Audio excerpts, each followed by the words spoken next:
একজন নবী বক্তব্য দিচ্ছিলেন, জনগণের মধ্যে একজন বললেন, আপনি খুব চমৎকার আলোচনা করেছেন, আপনি কি পৃথিবীর সবচেয়ে জ্ঞানী মানুষ? তিনি বললেন, হ্যাঁ, আমি পৃথিবীর সবচেয়ে জ্ঞানী মানুষ। আল্লাহ পাক তাকে ধরলেন, বললেন, হে মূসা আলাইহিস সালাম, তুমি পৃথিবীর সবচেয়ে জ্ঞানী মানুষ নও। আমার একজন বান্দা আছে যাকে তুমি দুই সাগরের মিলন স্থলে পাবে, যার নাম খিদর অর্থাৎ শ্যামল, সে এই পৃথিবীর সবচেয়ে জ্ঞানী মানুষ। মূসা আলাইহিস সালাম বললেন, আমি তার সাথে দেখা করতে চাই, I want to meet him. Allah পাক বললেন, মাছ নাও, মাছ, থলের মধ্যে মাছ নাও, যাত্রা শুরু করো, যেখানে গিয়ে দেখবে এই মাছ জীবিত হয়ে গেছে, সেখানেই সেই ব্যক্তির সাক্ষাৎ পাবে। তিনি চলতে লাগলেন, তার সাথে ছিল ইউশা বিন নুন, যিনি পরবর্তীতে নবী হয়েছেন। এক পর্যায়ে তিনি রাস্তা ভুল করলেন এবং ক্লান্ত হয়ে পড়লেন। অনেকদিন বলেছি, জীবনে আপনার চলার পথ যদি ভুল হয়, আপনি দ্রুত ক্লান্ত হয়ে যাবেন। আজকে যদি আপনার জীবনের চলার পথ আল্লাহ এবং তার রাসূলের আনুগত্যের দিকে না হয়, অতি দ্রুত আপনি ক্লান্ত হয়ে যাবেন, শেষ বয়সে সুসাইড করে মরতে হতে পারে।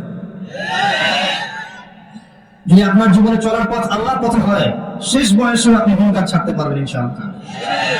বাংলাদেশে এমন বরেন অনেক ওলামায়ে কেরাম আছেন এবং চলে গেছেন, শেষ বয়সে গিয়েও দেখবেন দিনের জন্য কি মেহনত তৈরি করেছে, এবং কওমি ঘরানা থেকেই তারা বেশি ছিলেন, আমার অবজারভেশন, এটা আমার মত। ভালো খায়ের এবং কল্যাণ যেখানেই আছে, সেখানে আমাদেরকে যেতে হবে এবং তার পক্ষে আমাদেরকে থাকতে হবে। যদি এমন হয় যে আপনার সামনে দাঁড়িয়ে কেউ আপনাকে থাপ্পড় দিয়েছে, কিন্তু যে থাপ্পড় দিয়েছে তার মধ্যে এমন কিছু আছে যেটা উম্মার জন্য কল্যাণকর, তাহলে আপনার এই সৎ সাহস থাকা উচিত এটা বলার যে তার মধ্যে খায়ের আছে। এটাই হচ্ছে ওমর রাদিয়াল্লাহু আনহুর মতো মানুষদের সুন্নাহ, যারা মনের দিক থেকে খুব স্বচ্ছ হন, স্পষ্ট ভাষমান। যাই হোক, মূসা আলাইহিস সালাম আবারও ফিরে আসলেন, তার সঠিক রাস্তায় ফিরে আসলেন। ওই ব্যক্তির সাক্ষাৎ পেলেন, দেখলেন তিনি একটা সাখরার উপর বসে আছেন, অর্থাৎ পাথরের উপর বসে আছেন। সে জামানার সবচেয়ে জ্ঞানী মানুষ যারা হবেন, তাদের চরিত্রটাও পাথরের মতো হতে হবে, সামান্য বাতাসে ঝরে যাবে না। এরপর তিনি তাকে সালাম দিলেন। খিদর আলাইহিস সালাম বললেন, এই জনমানব শূন্য জায়গায় সালাম কোত্থেকে আসলো? নবী মূসা আলাইহিস সালাম বললেন, আমি বানু ইসরাঈলের মূসা। তুমি কি বানু ইসরাঈলের মূসা? হ্যাঁ, আমি বানু ইসরাঈলের মূসা। এর অর্থ হচ্ছে খিদর আলাইহিস সালাম বানু ইসরাঈল ছিলেন না। আজকে স্টেট অফ ইসরায়েলকে আমরা বলতে চাই যে তোমরা পৃথিবীর সবচেয়ে জ্ঞানী মানুষ নও। তারা মনে করে যে they are the elite society of the world, তারা এই পুরো মহাবিশ্বে এলিট সোসাইটি, বাকি সব হচ্ছে ককরোচ বা তেলাপোকা। তারা এমনটাই মনে করে, তাদের ইগো আছে। কিন্তু আল্লাহ পাক কোরআনে বলছেন, সে খিদর আলাইহিস সালাম বানু ইসরাঈলের অন্তর্ভুক্ত ছিল না। বানু ইসরাঈল কি? তাদের নবী মূসা আলাইহিস সালামকে আল্লাহ পাক বলেছেন, তুমি পৃথিবীর সবচেয়ে জ্ঞানী মানুষ নও। খিদর আলাইহিস সালাম যখন তার পরিচয় ব্যক্ত করলেন, তখন মূসা আলাইহিস সালাম বললেন যে আমি কি আপনার সাথী হতে পারি? এই উদ্দেশ্যে যে আল্লাহ পাক আপনাকে যা শিখিয়েছেন সেখান থেকে আপনি আমাকে কিছু শেখাবেন। হাল আত্তাবিউক আলা আন তুআল্লিমানি মিম্মা উল্লিমতা রুশদা। সূরা কাহফ পড়ে দেখেন। ক্বালা, এরপরে খিদর আলাইহিস সালাম বলছেন, ইন্নাকা লান তাসতাতিআ মা'ইয়া সাবরা। হে মূসা, তুমি তো আমার সাথে ধৈর্য ধরতে পারবে না। কেমন টিচার? স্টুডেন্ট আসছে শিখতে, টিচার বলছে তুমি তো সবর করতে পারবে না। কি পরিমাণ প্রজ্ঞা থাকলে, কি পরিমাণ দূরদর্শিতা থাকলে একজন শিক্ষক বলতে পারেন তুমি তো ধৈর্য ধরতে পারবে না। আপনি একটা বাচ্চাকে, একটা না 100টা বাচ্চাকে পড়ান 1 বছর, ফাইনাল পরীক্ষার আগে আপনি বলতে পারবেন যে এই 5 জনের মধ্যে ভালো করবে এই কয়জন, এই 10 জন ভালো করবে না। এটা আপনি বলতে পারবেন না। কি হবে? আপনি গায়েব জানেন না, কি হবে? প্রজ্ঞা, আপনার বাসিরা, আল্লাহর নূর দিয়ে দেখছেন আপনি, এবং এটা আপনার অভিজ্ঞতা। ওই যে মালায়েকা কি বলেছিল, আতাজআলু ফিহা মা ইউফসিদু ফিহা ওয়া ইয়াসফিকু দিমা। আল্লাহ, আপনি এমন কাউকে সৃষ্টি করতে যাচ্ছেন পৃথিবীতে যে পৃথিবী থেকে দুইটা কাজ করবে, অনলি দুটা, রক্তপাত ঘটাবে, ফাসাদ সৃষ্টি করবে। তাকায় দেখেন বিশ্বের দিকে, মানুষ প্রত্যেকটা সেকশনে ফাসাদ সৃষ্টি করেছে এবং একে অপরের রক্তপাত ঘটিয়েছে। স্টিল না ঘটে যাচ্ছে, আগামীতেও ঘটাবে ইনশাআল্লাহ। তাহলে কি ফেরেশতার গায়েব জানতেন? বসিরা, প্রজ্ঞা। এই যে ইন ফিউচার যে কিছু কথা বলা হয়, যেমন দাজ্জাল এমনটা করতে পারে, সে আকাশ নিয়ন্ত্রণ করবে, এই আকাশ নিয়ন্ত্রণের অর্থ এমনটা হতে পারে যে সে পুরো এই আকাশে যে টেকনোলজি আছে, প্রযুক্তি আছে, সেটা নিয়ন্ত্রণ করবে। তার হাতে রুটির পাহাড় থাকবে, এর অর্থ এমনও হতে পারে যে সে পুরো বিশ্বের ইকোনমিক সেকশনটা নিয়ন্ত্রণ করে ফেলবে। তার ফলোয়ারদেরকে সে জান্নাত দিবে, আর তাকে যারা ফলো করবে না ওদেরকে জাহান্নামে ঢোকাবে। এটা তো মানে সত্যিকার অর্থের জান্নাত জাহান্নাম নয়। মানে এক হাতে জান্নাত নিয়ে ঘোরা কি সম্ভব? এক হাতে কি জাহান্নাম নিয়ে ঘোরা সম্ভব? এটা হচ্ছে নিঃসন্দেহে দুনিয়ার প্রোগ্রেস। আল্লাহু আ'লাম বিসসাওয়াব। এবং সে এমন গাধার পিছনে সে সফর করবে যে গাধার লম্বা কান থাকবে, যার নিচে হাজার হাজার শত শত মানুষ আশ্রয় নিতে পারবে। হতে পারে যে এয়ারক্রাফট, অত্যাধুনিক প্রযুক্তি, এই যে বিষয়গুলো, এগুলো কি গায়েব জানার পর মানুষ বলছে? এটা ইলম বা প্রজ্ঞা বা বাসীরা অথবা আল্লাহর নূর। 10 বছর আগ থেকে বলা হয়েছে, আমি নিজে উচ্চারণ করেছি মিনিমাম 5 বছর আগে, যে ওয়ার্ল্ড এমন একটা সময়ের দিকে যাবে ইনশাআল্লাহ যখন পেপার মানি বলে কিছু থাকবে না, সবকিছু হবে ক্যাশলেস সোসাইটি। ক্যাশলেস সোসাইটি, কাগজের টাকাহীন একটা সভ্যতা, একটা সমাজ। আপনি ডিজিট পার করবেন, জাস্ট ডিজিট শো করবেন, সংখ্যা শো করবেন, এবং এমন একটা মুদ্রা তারা আপনাকে ধরিয়ে দিবে যেটা আপনি হাত দিয়ে ছুঁতে পারবেন না, পকেটেও রাখতে পারবেন না। এই যে বিষয়গুলো, এগুলো কি ভবিষ্যৎবাণী না বর্তমান? বর্তমান সম্পর্কে যারা ওয়াকিফাল নয়, বর্তমান সম্পর্কে যারা ঘুমন্ত, তাদের কাছে কথাগুলো ভবিষ্যৎবাণী মনে হতে পারে, কিন্তু বিষয়গুলো ভবিষ্যৎবাণী নয়। আস্তে আস্তে ওয়ার্ড সেদিকে চলে আসছে। খিদর আলাইহিস সালাম বলছেন, ইন্নাকা লান তাসতাতিআ মা'ইয়া সাবরা, তুমি আমার সাথে ধৈর্য ধরতে পারবে না। এটা কি ভবিষ্যৎবাণী? তার বাসীরা গল্পের শেষে গিয়ে দেখেন মুসা আলাইহিস সালাম এক্স্যাক্টলি তাই করেছেন, তিনি ধৈর্য ধরতে পারেননি। প্রথমবার এই নৌকাটা কেন ফোটা করলেন, দ্বিতীয়বার এই বাচ্চাকে কেন হত্যা করলেন, তৃতীয়বার এই দেয়ালটা কেন নির্মাণ করলেন বিনা পারিশ্রমিকে? আমার কথা ধরতে পারছেন? সূরা কাহফ পড়েছেন তো একবার? আলহামদুলিল্লাহ। তো মুসা আলাইহিস সালাম প্রশ্ন করেই যাচ্ছেন, খিদর আলাইহিস সালাম 3 নাম্বার প্রশ্নের পরে বললেন, হাদা ফিরাকু বাইনি ওয়া বাইনিক, তোমার আর আমার এখানেই পার্থক্য, এখানেই বিচ্ছেদ, তোমার সাথে পথ চলা আমার আর হলো না। আল্লাহর নবী সাল্লাল্লাহু আলাইহি ওয়াসাল্লাম বলেছিলেন, যদি সেদিন মুসা আলাইহিস সালাম এত বেশি কষ্ট না করতেন তাহলে হয়তো আরো অনেক জ্ঞান জানা যেত। সুবহানাল্লাহ। এরপর তিনি উত্তর দিলেন, আমি এমনি এমনি নৌকা ফুটা করি নাই। নৌকা যদি ফুটা না করতাম তাহলে এই ত্রুটি মুক্ত নৌকাটাকে জলদস্যুরা নিয়ে চলে যেত। যদি বাচ্চাকে হত্যা না করতাম, এই বাচ্চা বড় হয়ে বড় কাফের হতো এবং নিজে কুফরি করতো, ওর পিতা মাতাকেও কাফের বানাতো। আমাদের এখনকার এই যে এথিস্ট প্রজন্মের মতো, এখনকার নাস্তিক জেনারেশনের মতো, নিজেও কাফের হচ্ছে আর জনগণকেও কাফের বানাচ্ছে। এদেরকে যদি খিদর আলাইহিস সালাম পেতেন, বাল্য বয়সে হত্যা করতেন। সিম্পল। কারণ তিনি হত্যা করেছেন এমন একজন বালককে যে বড় হয়ে কাফের হতো, আল্লাহ তাকে জানিয়েছিলেন, এবং নিজে তো হতই, অন্য মানুষদেরকে করতো, পিতা মাতাকে করতো। আর দেয়ালটা নির্মাণ করেছে এই কারণে, ওই দেয়ালের নিচে 2 জন ইয়েতিম বাচ্চার সম্পত্তি আছে যাদের পিতা মাতা সালেহ ছিল, সৎ ছিল। পিতা মাতা সৎ হলে সন্তানদের ভবিষ্যতের দায়িত্ব আল্লাহ নিজে নিয়ে নেন। এই পিতা মাতা কিন্তু বেঁচে নাই, সন্তান ছোট, পিতা মাতা সৎ ছিলেন, আল্লাহ খিদর আলাইহিস সালামকে পাঠিয়ে তাদের নিরাপত্তার ব্যবস্থা করলেন। খেয়াল করেছেন? আপনি আমি যদি সৎ হই, আপনার আমার সন্তানকে নিয়ে এত টেনশন করার কিছু নাই। তাদের ভবিষ্যতের দায়িত্ব কে নেবেন? আল্লাহ নিয়ে নেবেন ইনশাআল্লাহ। ওই যে জাফর ইবনে আবু তালিব রাদিয়াল্লাহু আনহু মুতার যুদ্ধে শহীদ হয়েছিলেন, তখন তার বাচ্চারা ছোট ছোট ছিলেন। নবী সাল্লাল্লাহু আলাইহি ওয়াসাল্লাম জড়িয়ে ধরে এই বাচ্চাটাকে জড়িয়ে ধরে কেঁদেছেন অঝোর নয়নে। তিনি একজন মানুষ ছিলেন, আর এটা আল্লাহর রহমত যে তিনি কেঁদেছেন কষ্টে। তাকে আল্লাহ দেখিয়েছেন এই যে মুতার যুদ্ধ, যেখানে মাত্র 3000 মুসলিম সৈন্য আর 2 লক্ষ রোমান সৈন্য, যুদ্ধ কি সম্ভব? এরপরেও মাত্র 12 জন সাহাবী শাহাদাত বরণ করেছেন এই যুদ্ধে। 3000-এর মধ্যে মাত্র 12 জন, তার মধ্যে 3 জন সেনাপতি, একজন যায়েদ ইবনে হারেসা, নাম মুখস্থ রাখবেন। 2 নম্বর আব্দুল্লাহ ইবনে রাওয়াহা রাদিয়াল্লাহু আনহু, 3 নম্বর জাফর ইবনে আবি তালিব রাদিয়াল্লাহু আনহু আজমাইন।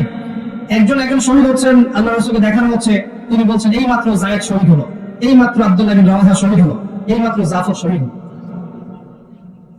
এখন পর্যন্ত নবী সাল্লাল্লাহু আলাইহি ওয়াসাল্লামকে যদি আমরা সালাম জানাই, দরুদ পড়ি, আল্লাহর ফেরেশতারা এই দরুদগুলো কালেক্ট করে নবী পর্যন্ত পৌঁছে দেন।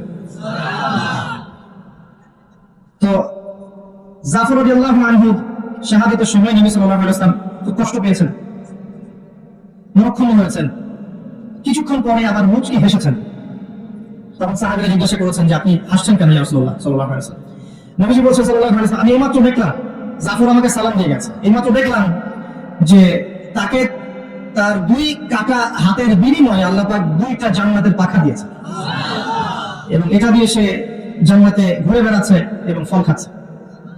তার বাচ্চাদেরকে নবী সাল্লাল্লাহু আলাইহি সাল্লাম আদর করেছেন, কেঁদেছেন। ওই বাচ্চা বড় হয়ে পরবর্তীতে তার বাবা যে পথের পথিক ছিল, তারাও সেই পথের পথিক হয়েছেন। তাদের বাচ্চার ভবিষ্যৎ নিয়ে টেনশন করতে পারছে হয়নি। পিতামাতা সৎ হলে বাচ্চা কাচ্চার ভবিষ্যতে টেনশন করতে হয় না।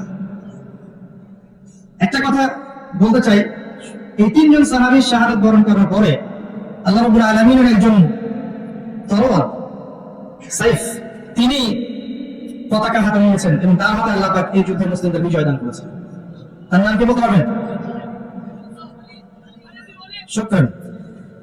খালিদ বিন ওয়ালিদ রাদিয়াল্লাহু আনহু জীবনের একটা বড় পর্যায় পর্যন্ত ইসলামের বিপক্ষে ছিলেন, এমনকি উহুদের যুদ্ধে মুসলিমদের বিপক্ষে ছিলেন। তার একার সূর্য বীর্যে উহুদের দিন মুসলিমদের মধ্যে অনেক সাহাবী শহীদ হয়ে গেছেন এবং প্রায় 70 জন, এবং মুসলিমদেরকে একটা বিপর্যয়ের সম্মুখীন হতে হচ্ছে একজনের কীর্তির কারণে, খালিদ বিন ওয়ালিদ রাদিয়াল্লাহু আনহু। শুনেন, ওমর রাদিয়াল্লাহু আনহু অস্ত্র হাতে বের হয়েছেন নবী সাল্লাল্লাহু আলাইহি ওয়াসাল্লামকে হত্যা করার জন্য।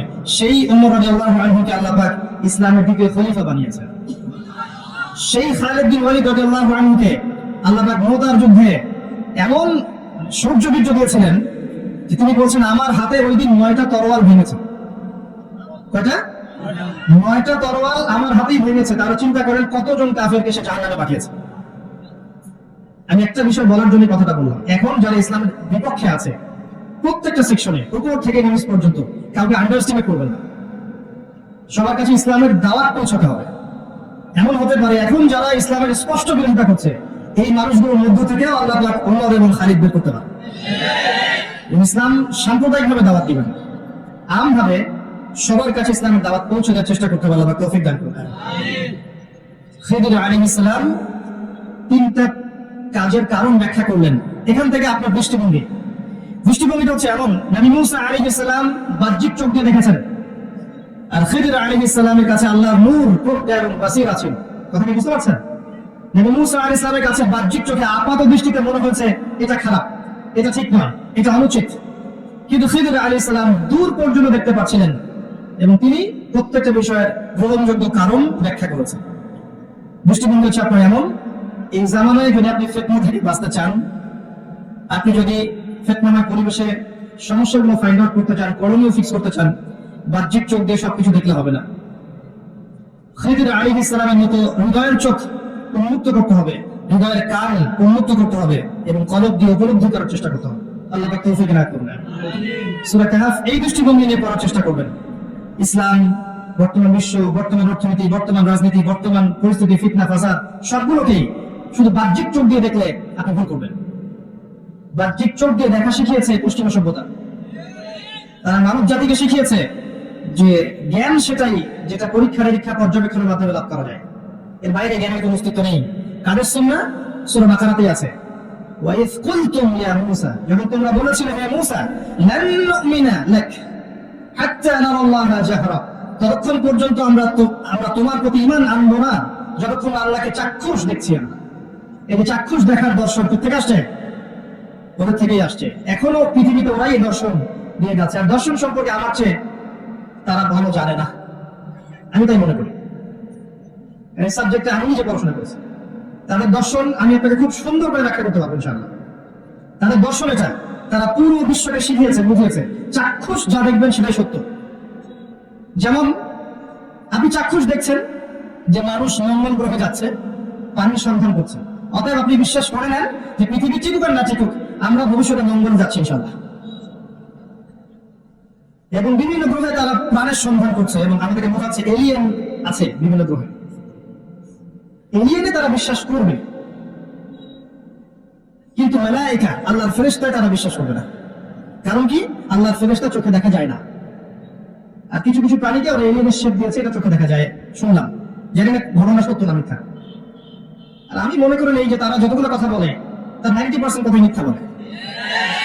ঠিক ওই রকম যে আয়াতুল কুরসি পড়ে ঘুমাতে হয়, আয়াতুল কুরসি পড়ে ঘুমাতে হয়, তাহলে একজন মালাক এসে আপনাকে পাহারা দিবেন, হেফাজত করবেন, এই হাদিসটাকে বর্ণনা করেছে। বলেন ইবলিস, হ্যাঁ, নবী করিম সাল্লাল্লাহু আলাইহি ওয়াসাল্লাম বলেছেন সে যা বলে সে সব কথা মিথ্যাই বলে, কিন্তু এই কথাটা সে সত্য বলছে। তো তাদের ব্যাপারে আমার দৃষ্টিভঙ্গি এরকম।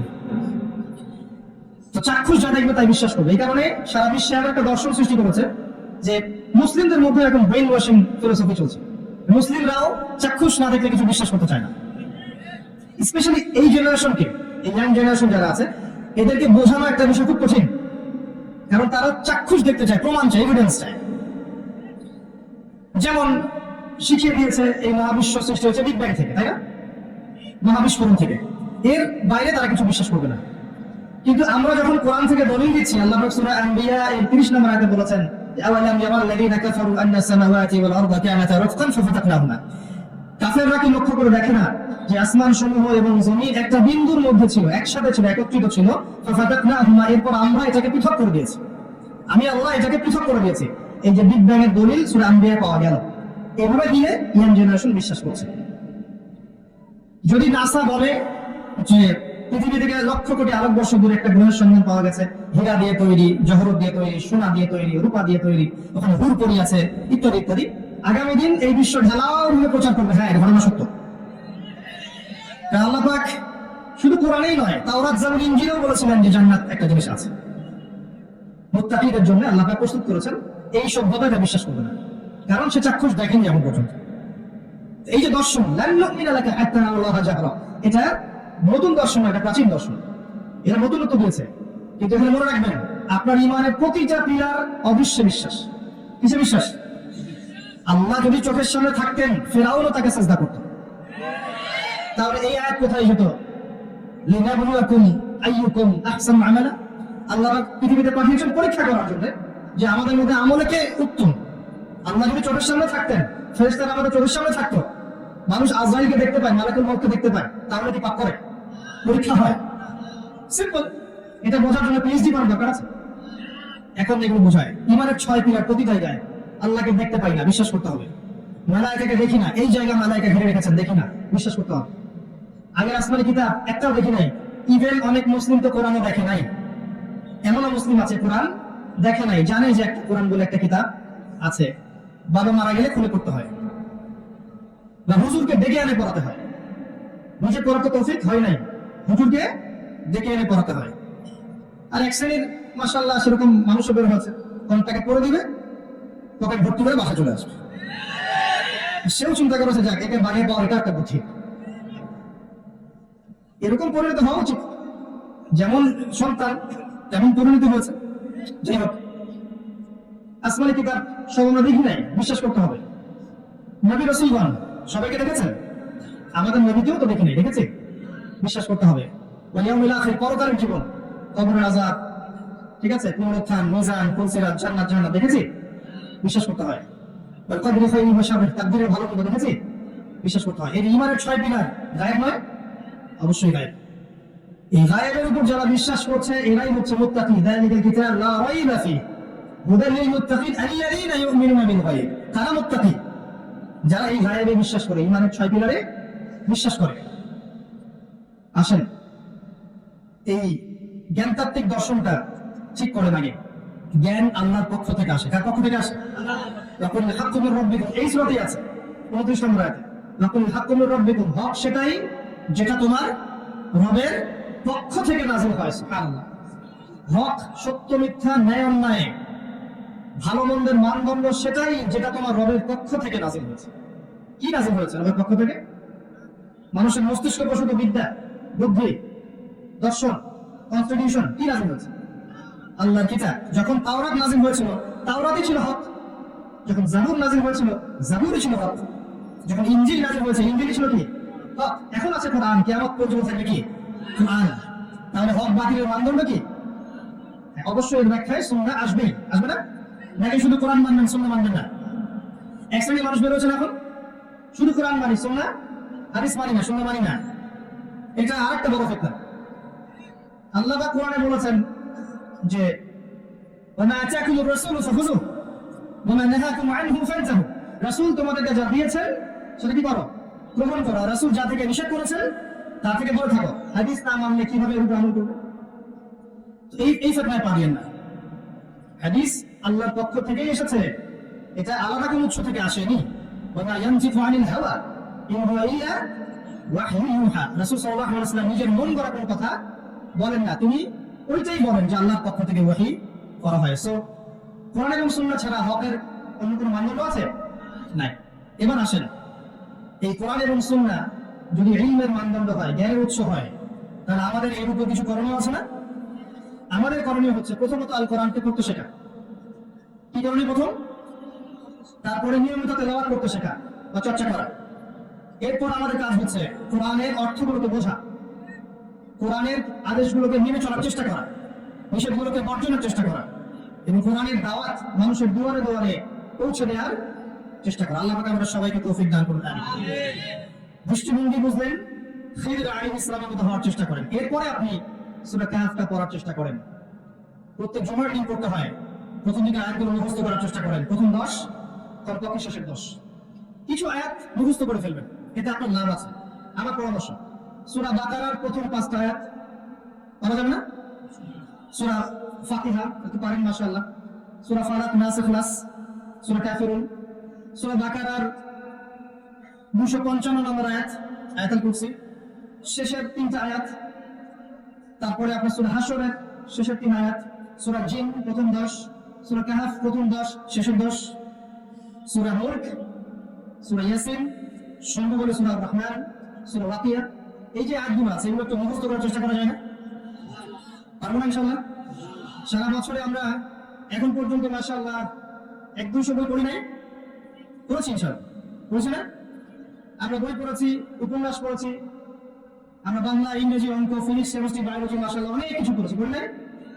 আল্লাহ আমাদেরকে তৌফিক দান করুন, আমরা যেন আল কোরআন পরিপূর্ণরূপে মুখস্থ করতে না পারলেও আমরা যেন আংশিক হলেও মুখস্থ করতে পারি। আল্লাহ পাক আমাদের সবাইকে তৌফিক দান করুন, আমিন। এরপরে আমি শেষ করার আগে সূরা কাহফের কিছু বিষয় আপনাদের সাথে শেয়ার করব ইনশাআল্লাহ।